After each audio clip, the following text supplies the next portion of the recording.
Hola, buenos días. Hoy el tema que vamos a abordar es dentro de la nefrología pediátrica son las tubulopatías. Para recordar, las tubulopatías es una entidad que es bastante poco frecuente, mucho menos que las glomerulopatías, pero sobre todo porque nosotros en general nos cuesta más hacer el diagnóstico. ¿Por qué? Porque en general su comienzo es mucho más solapado, lento, insidioso y que muchas veces uno tiene que hacer algunas pruebas para poder hacer su diagnóstico. Como ven, acá tenemos una nefrona con lo que es la parte glomerular y la parte tubular. Sobre la parte glomerular, como la manifestación clínica en general es mucho más manifiesta con los edemas, hipertensión, caída de filtrado, la parte tubular que vemos acá en general a veces solamente se manifiesta con leve retraso del crecimiento, con una disminución de la densidad urinaria, porque como ven acá, el túbulo es el encargado de concentrar la orina que llega a través del filtrado del glomérulo y que después forma la orina final. Como ven, son alteraciones clínicas donde existe una disfunción tubular específica con escaso o nula afectación de la función glomerular. Por eso yo puedo hacer el dosaje de los productos de excreción como es la urea y la creatinina y estos van a ser completamente normales.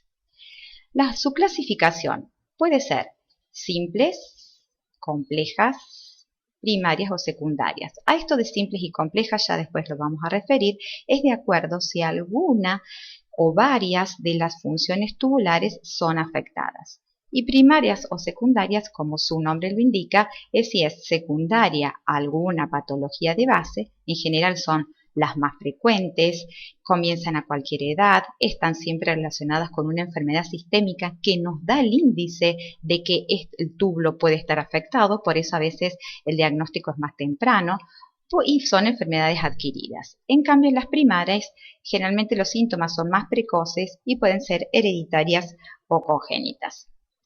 Dentro de los antecedentes en las tubulopatías primarias para que yo los pueda diagnosticar, tenemos que ver los antecedentes perinatales de riesgo, como puede ser la prematuridad, la polidramnios, el bajo peso al nacer. En el cuadro general, miren los cuadros, la manifestación clínica es totalmente inespecífica, astenia, malestar general, irritabilidad, avidez por el agua, deshidratación, poliuria, polidipsia, que en estos síntomas de deshidratación, poliuria, polidipsia, en los primeros meses y años de la vida es a veces muy difícil poder diagnosticarlo si uno no está avisado en buscar estos síntomas. Los síntomas digestivos como anorexia, vómitos, dificultad para la alimentación, a veces infección urinaria, tetania y raquitismo por las alteraciones primarias del metabolismo fosfocálcicos, anomalías oculares e hipoacusia, retraso pondestatural, esto en general es muy frecuente y también es bastante patognomónicos, alteraciones electrolíticas, alteraciones del equilibrio ácido-base de acuerdo a la alteración tubular y en algunos casos litiasis renal o nefrocalcinosis, pero en general no es en el comienzo de la manifestación de la enfermedad. Entonces, la fisiopatología, en general el túbulo puede haber trastornos de reabsorción, trastornos de secreción o trastornos en el transporte de la hormona, que esto modifica lo que es el ultrafiltrado glomerular con la alteración de la orina y la hemostasis de nuestro medio interno. Dentro de las tubulopatías secundarias, nosotros tenemos acá mecanismos tóxicos o de enfermedades generales, como puede ser la malnutrición, deficiencia de vitamina D, alteraciones congénitas de las vías urinarias, esto y sobre todo por la prevalencia en nuestro país, las uropatías obstructivas, las enfermedades renales quísticas o las enfermedades renales adquiridas, como puede ser las autoinmunes, como el lupus eritematoso sistémicos y la nefritis intersticial crónica. Esto solamente para mostrarles, miren todo lo que es la unidad funcional, la parte glomerular, la nefrona y compuesta de todo este sistema tubular. Como ustedes ven, hasta el túbulo colector que después desemboca en una papila y estas a su vez cálices menores y cálices mayores para después terminar ese producto en lo que es los uréteres y la vejiga, todas las alteraciones que sufre el filtrado plasmático. Y cada parte de este sistema tubular tiene una acción diferente. Por ejemplo, en el túbulo contorneado proximal, ustedes ven histológicamente la característica que tiene, que es una célula gorda con un ribete en cepillo. ¿Por qué? Porque acá se reabsorbe casi todo lo que se va filtrando. El 60-80% del agua y del sodio, el 100% de la glucosa, aminoácidos y proteínas de bajo peso molecular, el 50% del calcio, 45% de la urea, el 90% del bicarbonato, el 80% de los fosfatos y el 90% de los uratos. Entonces ustedes ven una alteración tubular en esta región del túbulo contorneado proximal, la alteración cómo vamos a manifestar de acuerdo a lo que normalmente se reabsorbe. En el asa de Henle, en la cual tenemos dos porciones, una asa delgada y una asa gruesa. La asa delgada es la descendente, la gruesa se divide la ascendente se divide en gruesa y fina. Acá se absorben el 45% del sodio, del cloro y el potasio, el 25% del agua solamente, y es el proceso de concentración urinaria acá donde se aparece el mecanismo multiplicador de contracorriente. ¿Para qué? Para que el filtrado glomerular, que llegamos con una osmolaridad de más o menos 280-285, que es nuestra osmolaridad plasmática, en la orina final tengamos una osmolaridad que puede ir entre 400 a 1200 miliosmoles. Y solamente acá se reabsorbe el 15% del agua filtrada. Genera y mantiene el gradiente osmótico del intersticio para que pudiéramos nosotros mantener este mecanismo de contracorriente y concentrar la orina. Y el asa ascendente, que dijimos hay una porción fina y una gruesa, es impermeable al agua. En el túbulo contorneado distal y el colector es el equilibrio final del agua y el ácido básico.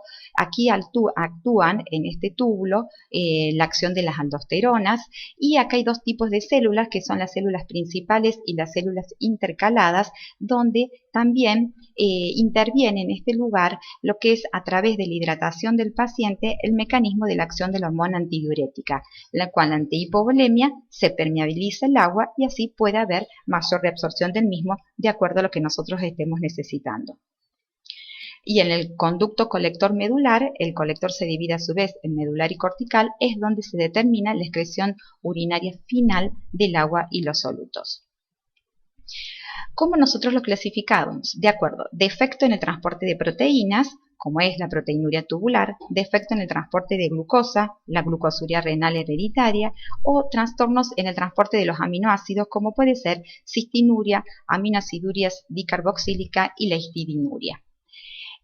También tenemos trastornos en el transporte del fosfato, como puede ser la hipofosfatemia familiar, que esto vamos a hablar un poquito más adelante, y el pseudo hipoparatiroidismo. Trastornos en el transporte del ácido úrico, como puede ser la hipouricemia de origen renal, y trastornos del transporte del calcio, como la hipercalciuria de origen renal, la primera y esta última un poquito más frecuente en pediatría.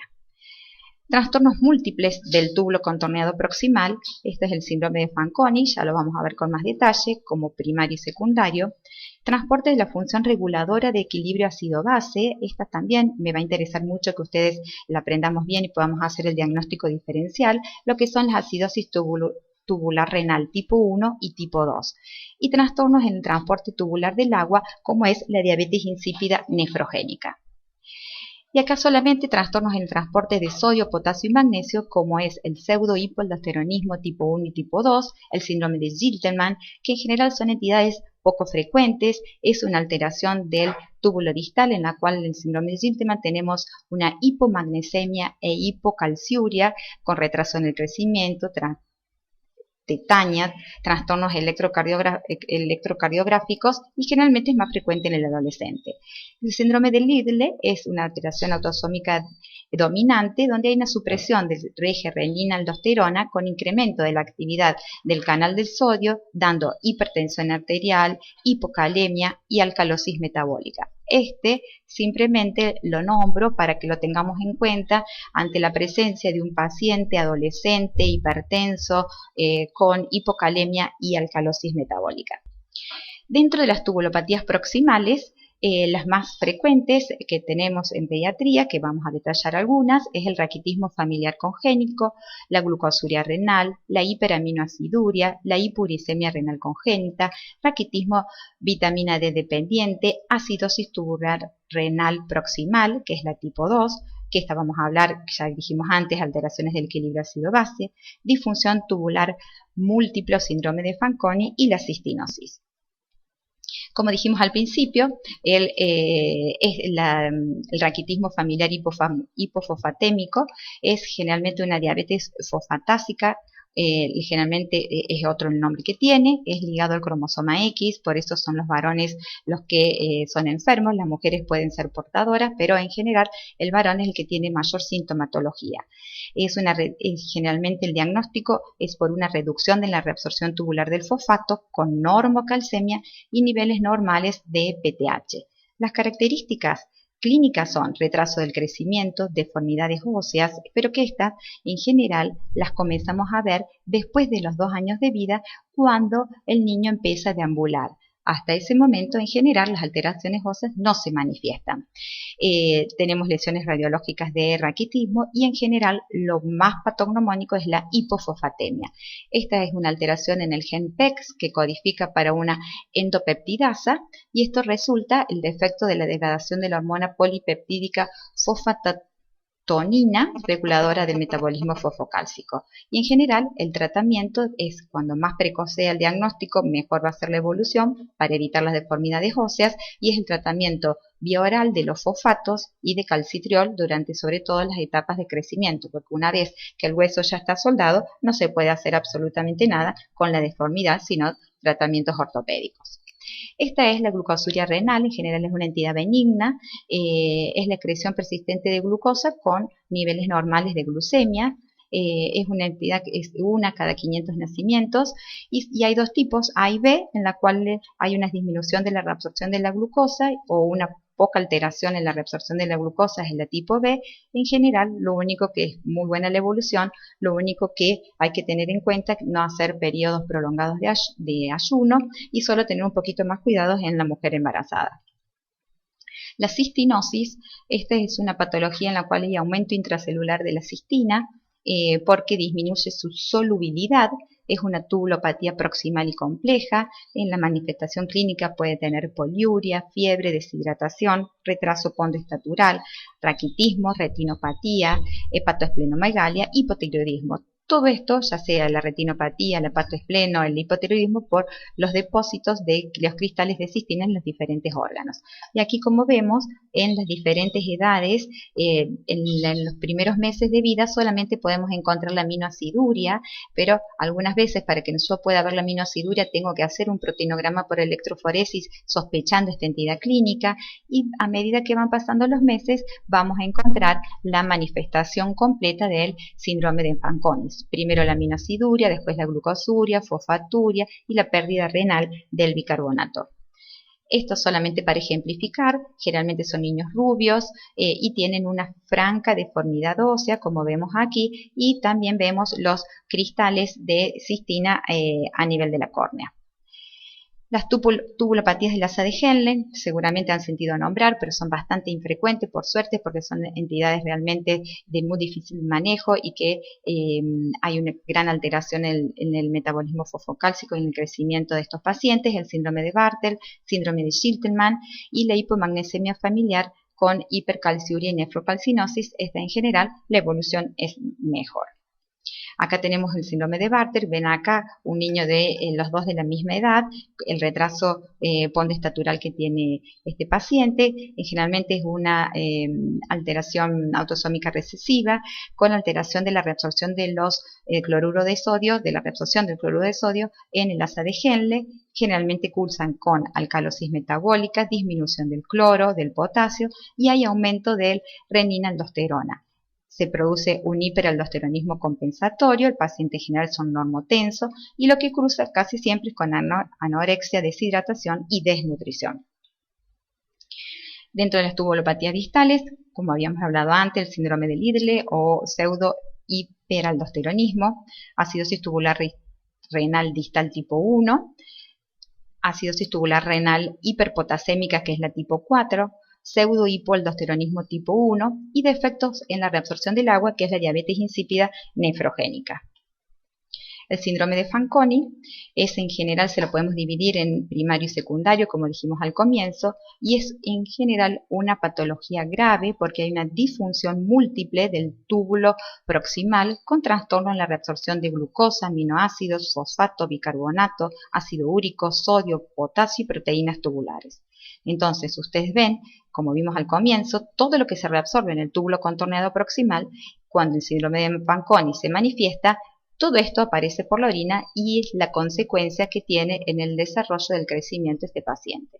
Primario, como dijimos, esporádico o hereditario, autosómico dominante, ligado recesivo, ligado al sexo, y secundarios de enfermedades genéticas, como puede ser cistinosis u otras metabolopatías como galactosemia, glucogenosis, el síndrome óculo-cerebro-renal de Lowe, que es una manifestación en general. La tubulopatía, ya la vamos a ver más adelante, es no tan importante como sí el compromiso neurológico que estos niños tienen. Enfermedades adquiridas, como puede ser síndrome nefrótico, pacientes que tienen una intensa proteinuria durante periodos muy prolongados. El daño tubular puede ser tan importante que producir un síndrome de Fanconi secundario por la alteración del túbulo contorneado proximal. Las nefritis, el trasplante, ya sea por la lesión inmunológica o por las drogas que se necesitan, o tóxicos como puede ser aminoglucósidos, los anticonvulsivantes o la ifosfamida en pacientes con algunas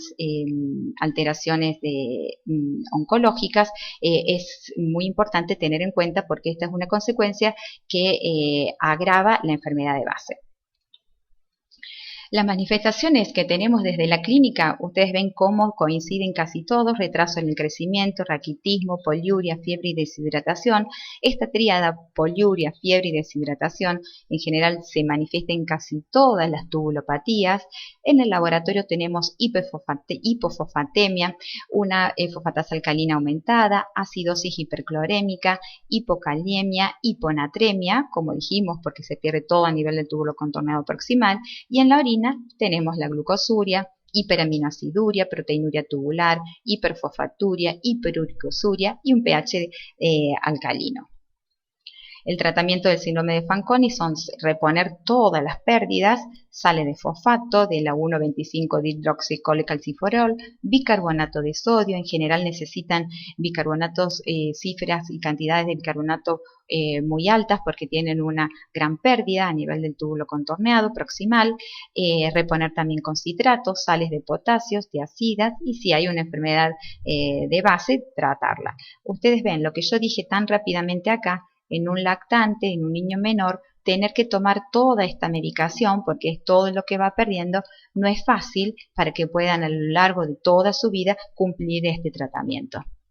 Este es el síndrome de Lowe que dijimos antes, que es dentro de la tubulopatía proximal una enfermedad muy grave. En general va con mucha alteración en el retraso mental, hipotonía, encefalopatía severa, arreflexia, cataratas y síndrome de Fanconi, que en general la tubulopatía pasa a segundo grado con el severo compromiso, sobre todo neurológico, que estos pacientes tienen, y la mala calidad de vida, y el pronóstico es muy malo. Acá solamente quiero repasar con ustedes, porque vamos a entrar en lo que es la alteración del equilibrio ácido-base, lo que son los cationes más los aniones. En general ya sabemos que cationes más aniones tienen que ser iguales. Los cationes en general están formados por el sodio y el potasio, y en menor proporción por iones divalentes, y los aniones son generalmente aportados por el cloruro y el bicarbonato, con la contribución de la carga negativa de las proteínas, ácidos orgánicos, que es el lactato, inorgánicos, fosfatos y sulfatos. Entonces, ¿cómo decimos que es el anion gap? Es una diferencia artificial que se crea porque es difícil medir todos los aniones y todos los cationes. Entonces, se miden los principales cationes, como es el sodio, y los principales aniones, como es el cloruro y el bicarbonato. Entonces, el anion gap es igual a sodio al sodio, que es el catión, menos el cloro más el bicarbonato. El valor normal es de 10 más menos 2. Esto es importante porque esto nos va a ayudar a nosotros a poder hacer un diagnóstico diferencial cuando estamos ante la sospecha clínica de una acidosis tubular renal o una alteración tubular del equilibrio ácido-base.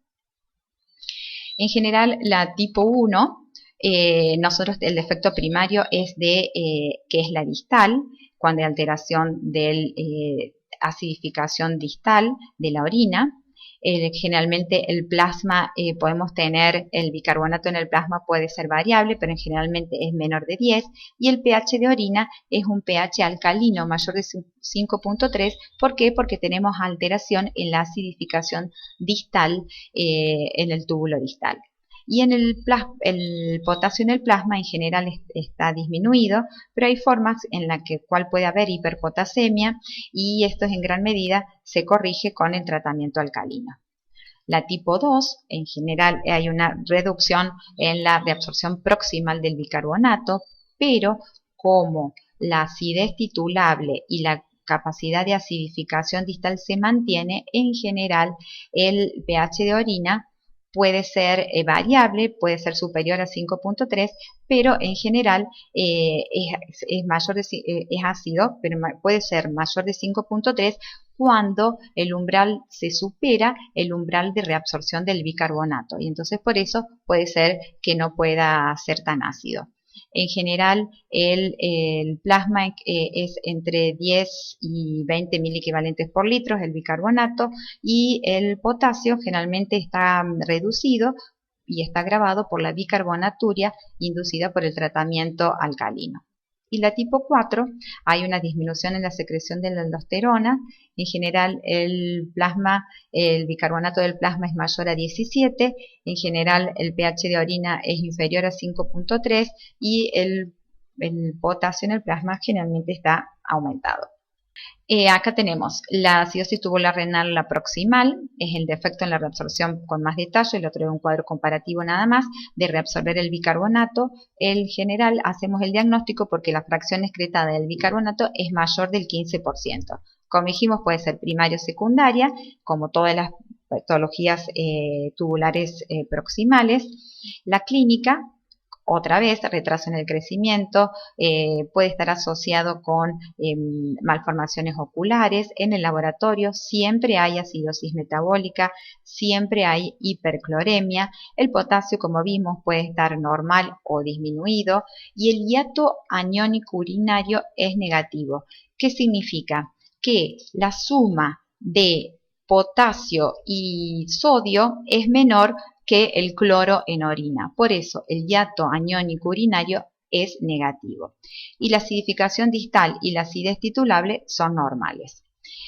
Solo puedo encontrar, como dije anteriormente, un pH de orina alcalino cuando el umbral de bicarbonato supera a esta capacidad de acidificación distal. El diagnóstico es, en general, necesitamos aporte de bicarbonato más de 6 miliequivalentes kilo día y la fracción excretada de bicarbonato es más del 10%.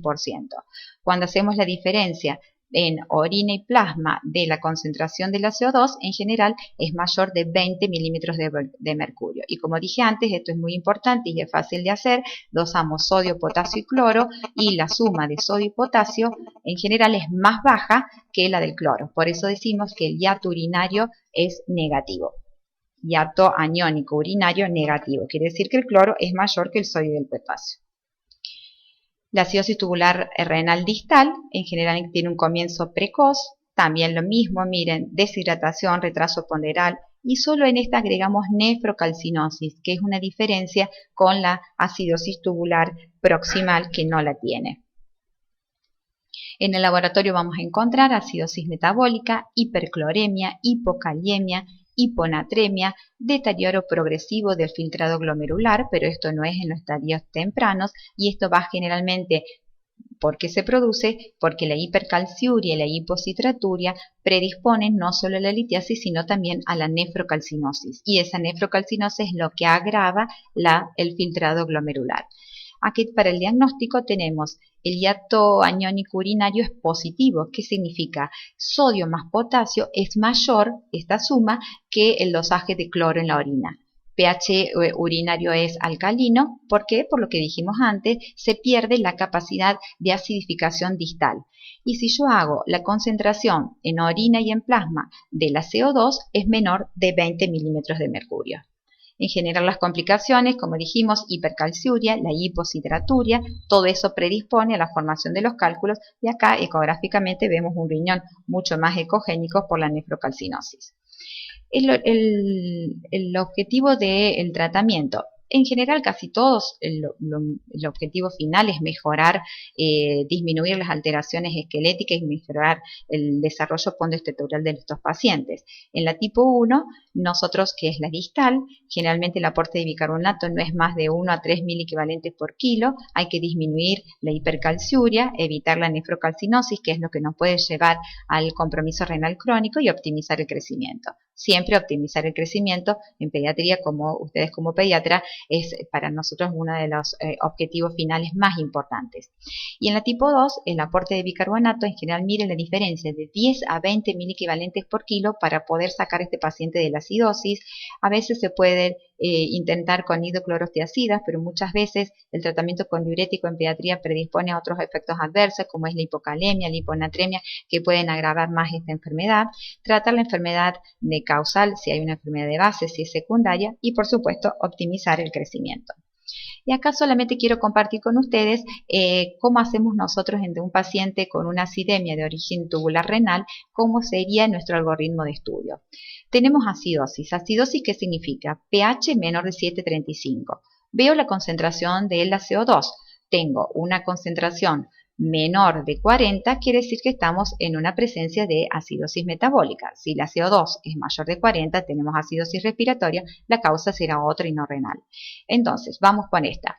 pH en orina menos de 7,35, una CO2 menor de 40. Diagnóstico acidosis metabólica. Calculamos el anión GAP plasmático. Sodio menos cloro más bicarbonato.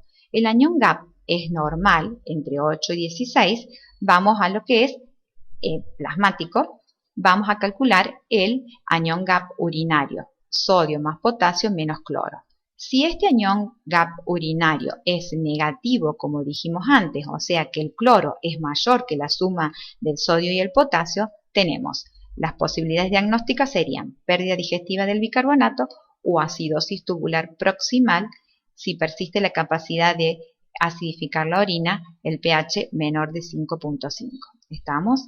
Y si tenemos un anión GAP urinario positivo, quiere decir que el cloro es menor, el dosaje de cloro en orina, que la suma del sodio y potasio, tenemos una acidosis tubular distal. ¿Cómo va a estar el potasio en la orina? En general puede estar normal o bajo o elevado. Elevado si estamos en alteración hormonal como un hiperaldosteronismo, y normal o bajo si tenemos una acidosis tubular distal tipo 1. ¿Y cómo va a estar la orina? Alcalina. ¿Por qué? Porque se pierde la capacidad de acidificación. Entonces el pH de orina mayor de 5,5. Y volvemos acá en esta última parte del cuadro. Si el anión GAP es elevado, si yo tengo acidosis metabólica con anión GAP elevado más de 16, sospechar la ingesta de tóxicos o alguna enfermedad metabólica, intoxicaciones que en pediatría ahora ya no es tan frecuente, pero que antes podían ser, ácido acetilsalicílico o la presencia de cetoacidosis diabética, acidosis láctica, aciduria orgánica y fracaso renal agudo o crónico. Como ustedes ven, con pocos datos, con pocos dosajes de laboratorio, yo puedo hacer un diagnóstico diferencial de a veces dos entidades que no es tan clara no es tan clara la manifestación clínica y que es muy parecida una con otra.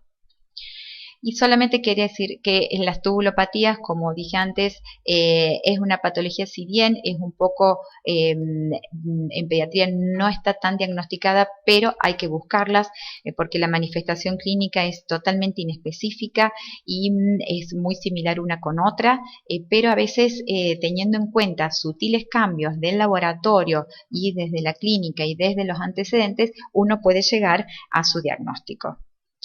También quiero compartir con ustedes una vez más, diciendo que el 30 de mayo se celebra el Día Nacional de la Donación de Órganos. Esta fecha es con motivo de que en el año 1998 fue el nacimiento de una paciente trasplantada hepática que tuvo un hijo en un hospital público. Por eso se conmemora este día, y compartir con ustedes que hay 300 pacientes menores de 18 años inscriptos o en vías de inscripción que esperan un riñón en la Argentina, y yo educo por la donación y yo soy donante. Muchas gracias y